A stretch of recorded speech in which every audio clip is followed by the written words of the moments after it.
Hey there, and welcome to Dinar Today. I'm so glad you're here with me because today we're diving into what could be one of the most significant developments we've seen in the Iraqi Dinar and Vietnamese dong story in quite some time. And I'm not talking about rumors or speculation, I'm talking about real, documented movements involving one of the world's most powerful financial institutions, the World Bank. Now, I know many of you have been on this journey for years. Some of you are new to holding these currencies. And some of you have been here through every twist and turn, every prediction, every disappointment. And I want you to know that I understand the emotional roller coaster this can be.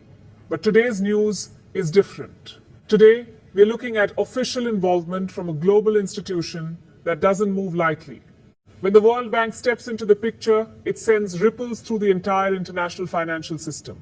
So let's break down exactly what's happening, why it matters, and most importantly, what it means for you as a holder of the Iraqi Dinar or Vietnamese dong. First, let's establish the foundation here. The World Bank isn't just another financial institution, it's one of the pillars of the global economic order. Established in 1944, the World Bank works with governments around the world to reduce poverty, support economic development, and stabilize financial systems. They provide funding, technical expertise, and policy guidance to countries working to strengthen their economies. When the World Bank gets involved with a country's financial infrastructure, it's a signal to the entire world that something significant is underway. It's like a stamp of credibility that international investors, other banks, and financial markets pay close attention to. So when we hear reports that the World Bank has triggered major progress related to both the Iraqi Dinar and the Vietnamese dong, this isn't something we can brush off as just another prediction or hopeful speculation. This represents coordinated, institutional level movement. And that's exactly the kind of development that currency holders have been waiting to see for years. This is the difference between hoping for change and seeing the machinery of change actually beginning to turn. Now, let's talk about what triggered major progress actually means in practical terms. We're talking about a series of coordinated actions that involve policy alignment, financial infrastructure development, and international recognition processes. The World Bank doesn't just wake up one morning and decide to get involved with a currency. Their involvement typically follows extensive analysis, negotiations with central banks, assessments of economic stability, and strategic planning for how to integrate these currencies more fully into the global financial system. This is a process that involves multiple stakeholders, central banks, government ministries, international financial institutions, and commercial banking networks. For the Iraqi dinar specifically, this development is absolutely massive. Iraq has been working for years to rebuild its economy after decades of conflict and instability. The country has enormous oil reserves, some of the largest in the world, and tremendous economic potential. But translating that potential into a stronger, more internationally recognized currency has been a slow and complex process. The involvement of the World Bank suggests that we're now entering a new phase of that process. We're seeing the kind of high-level institutional support that can actually move the needle on currency valuation and international acceptance. Think about what Iraq has been working toward. They've been implementing banking reforms, updating their financial infrastructure, working to combat corruption, and trying to create the kind of stable economic environment that international investors look for. These aren't quick fixes, they're long-term structural changes that take years to implement properly. But the fact that the World Bank is now stepping in with active support tells us that Iraq has likely reached certain benchmarks, met certain criteria, and demonstrated the kind of progress that warrants this level of international backing. Now let's shift our focus to the Vietnamese dong, because this currency deserves just as much attention. Vietnam's economic story over the past few decades has been remarkable. The country has transformed itself from a war-torn nation into one of Southeast Asia's most dynamic economies. Vietnam has become a major manufacturing hub, attracting billions of dollars in foreign direct investment from companies looking for alternatives to China. The country has maintained steady GDP growth, developed its infrastructure, and built increasingly sophisticated financial systems. The Vietnamese dong has historically been undervalued relative to the country's economic performance. While Vietnam's economy has been growing at impressive rates, often in the 6 to 7% range annually, the currency hasn't fully reflected that growth in international markets. This is where the World Bank's involvement becomes so interesting. By triggering progress on the dong, the World Bank may be signaling that it's time for the international community to reassess Vietnam's currency in light of the country's actual economic achievements. This could mean increased liquidity, better exchange mechanisms, and broader recognition in global financial markets.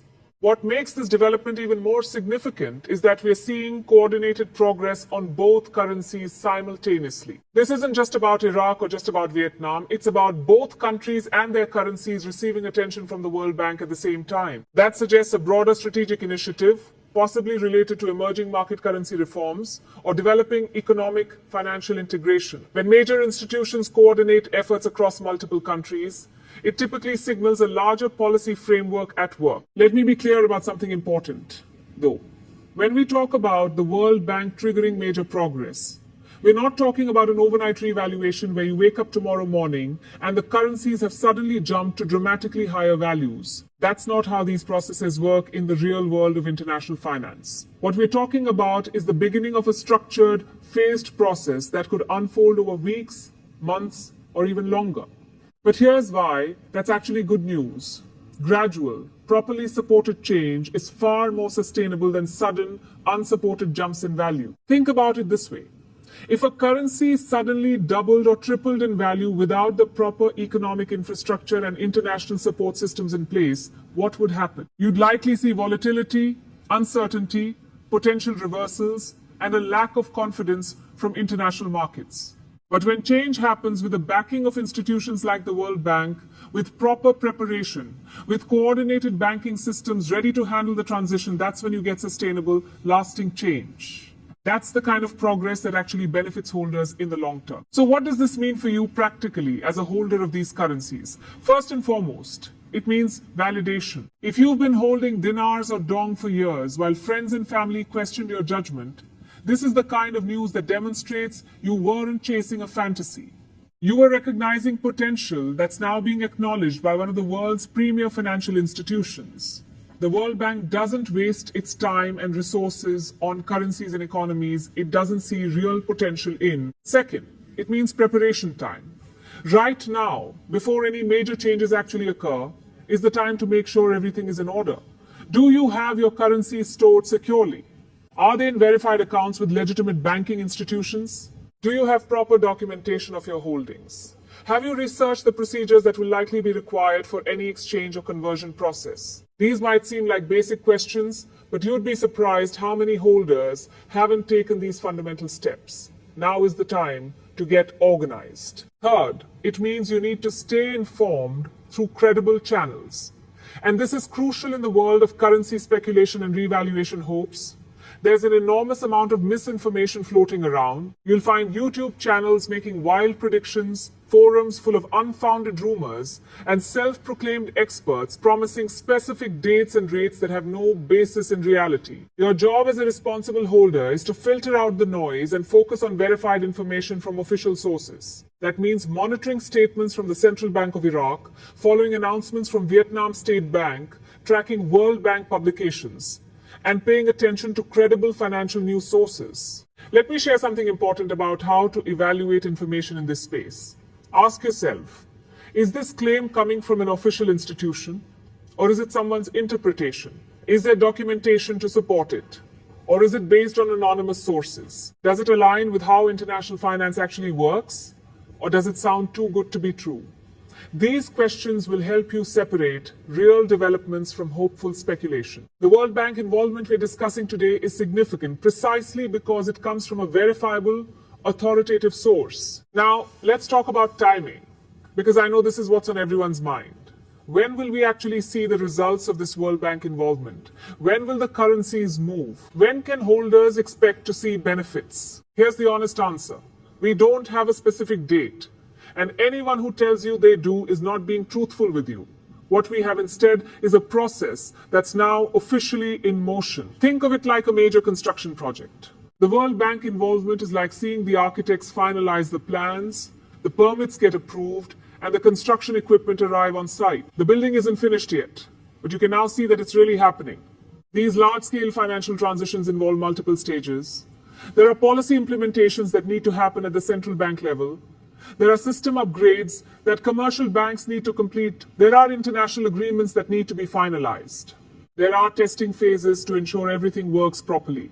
All of this takes time, but the fact that it's happening with World Bank support means it's happening in a coordinated, professional manner that's far more likely to succeed. For Iraqi Dinar holders specifically, keep an eye on announcements from the Central Bank of Iraq. They've been making steady progress on banking reforms, and with World Bank backing, we may see acceleration in their timeline for certain initiatives. Watch for news about Iraq's integration with international payment systems, updates to their banking technology, and discussions about currency policy.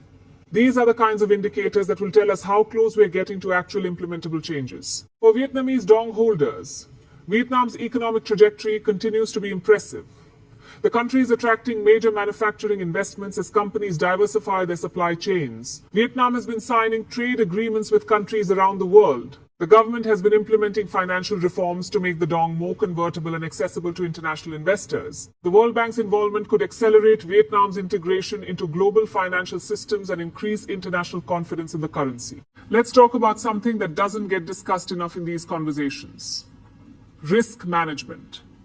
Even with World Bank involvement, there are no guarantees in currency investing. Political situations can change, economic conditions can shift, global markets can be unpredictable. That's why it's absolutely essential that you only hold amounts you can afford to have tied up for extended periods. If you're counting on a currency revaluation to pay next month's rent or cover emergency expenses, you're putting yourself in a vulnerable position. Responsible currency holding means it's part of a diversified strategy, not your entire financial plan. I also want to address the emotional component of this journey, because it's real and it matters. Many holders have been waiting for years, watching and hoping. There have been disappointments, false alarms, and moments of doubt. Seeing legitimate progress like World Bank involvement can bring up a mix of emotions, excitement, relief, vindication, and also anxiety about what comes next. All of these feelings are completely normal. The key is not to let emotions drive your decisions. Stay grounded, stick to your strategy, and make decisions based on facts and preparation, not fear or euphoria. Here's what I recommend as your action plan moving forward. Number 1, secure and verify your holdings. Make absolutely certain your dinars or dong are in legitimate accounts with proper documentation.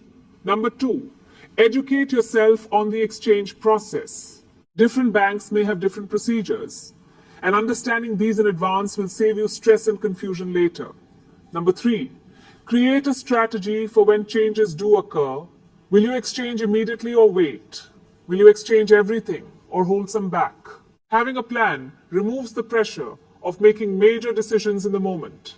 Number 4, stay connected to reliable information sources. This means official announcements, credible financial news, and channels that provide documented information rather than speculation. The global implications of this development extend beyond just currency holders. When major economies like Iraq and Vietnam receive World Bank support for their financial systems, it affects international trade relationships, regional economic dynamics, and the broader emerging markets landscape.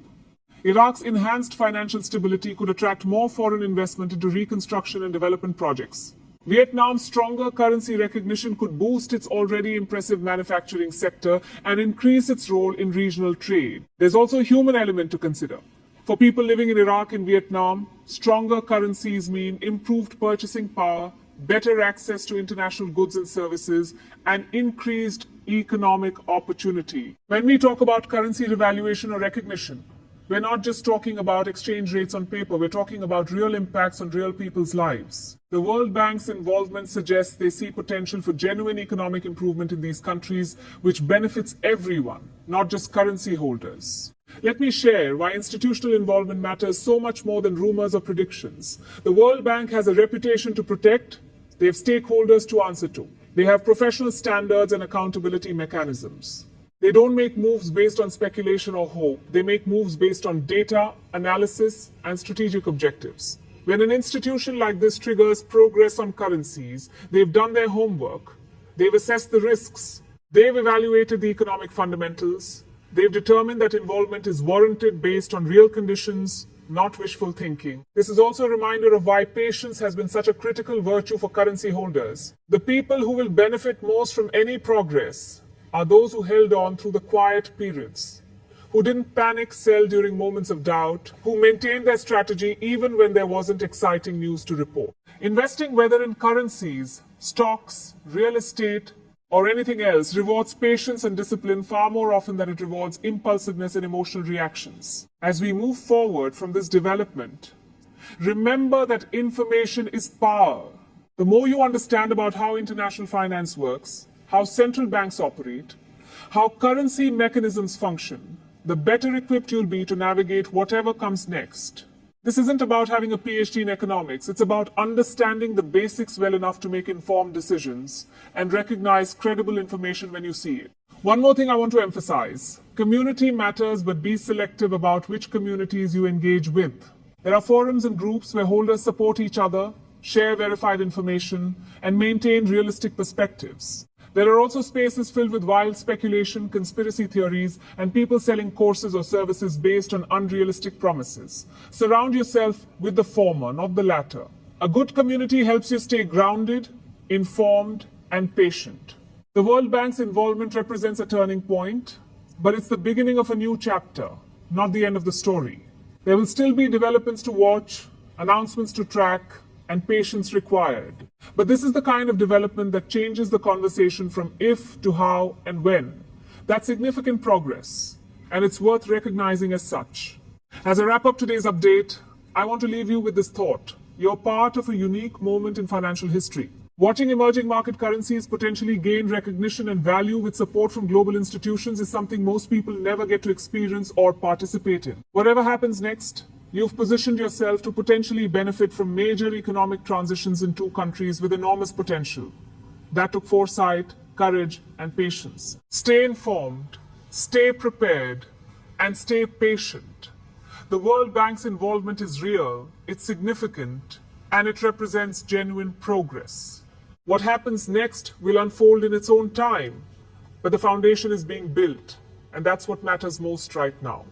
Thank you so much for joining me on Dinar today. If you found this information valuable, please subscribe to the channel and hit that notification bell so you never miss an update.